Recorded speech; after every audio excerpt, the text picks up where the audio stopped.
They say that if you stand on the shores of the Pacific just as the fog rolls in, you can hear the ghosts of ambition.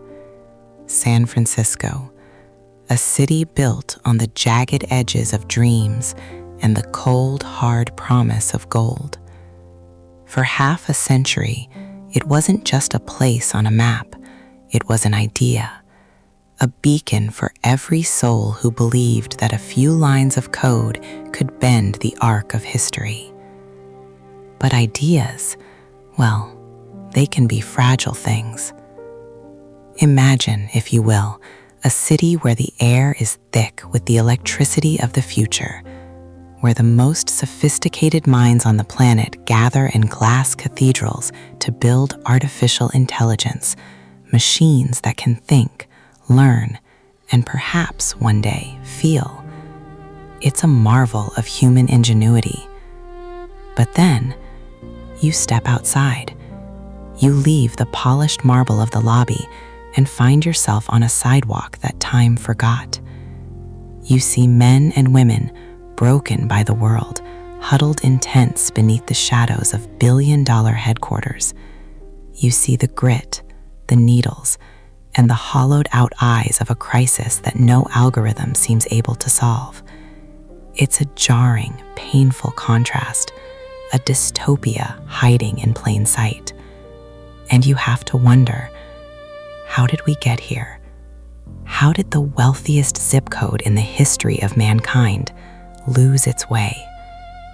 This isn't just about a change in the weather. It's about an exodus, a slow, steady bleeding of the heart. Over the last 36 months, a staggering $100 billion in corporate value has simply walked away. It didn't vanish into thin air. It moved. It packed its servers, its patents, and its dreams into buses and headed for the sun-drenched plains of Texas and the quiet corridors of Florida.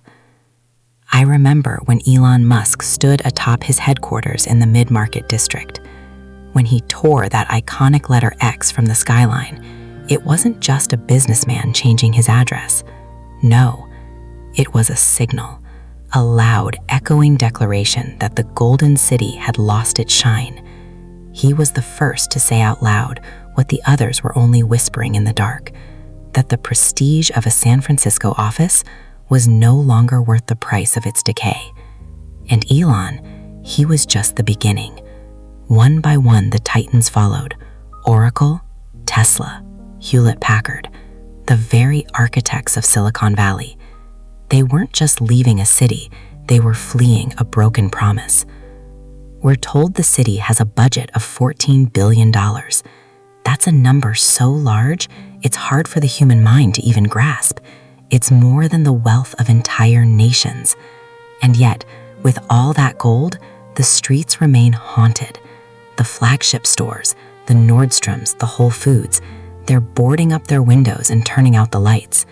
Not because they ran out of customers, but because they ran out of hope. So we have to go deeper. We have to look past the viral clips of car break-ins and the boarded-up storefronts. We have to look at the mechanics of what they call the doom loop, a cycle of decline so powerful it can swallow a city whole. How does the capital of the future become a cautionary tale for the rest of the world? Why are the buildings that once birthed unicorns now sitting silent and dark? And the most haunting question of all, if San Francisco can fall, who's next? The fog is rolling in again, thick and cold, and as the lights in the skyscrapers start to flicker out, one thing becomes clear.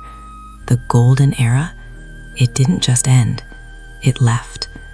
And the age of consequences, well, that's just beginning.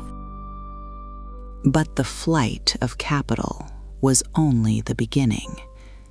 To see where the gold went, we have to look at where it started. Next, the myth of Silicon Valley.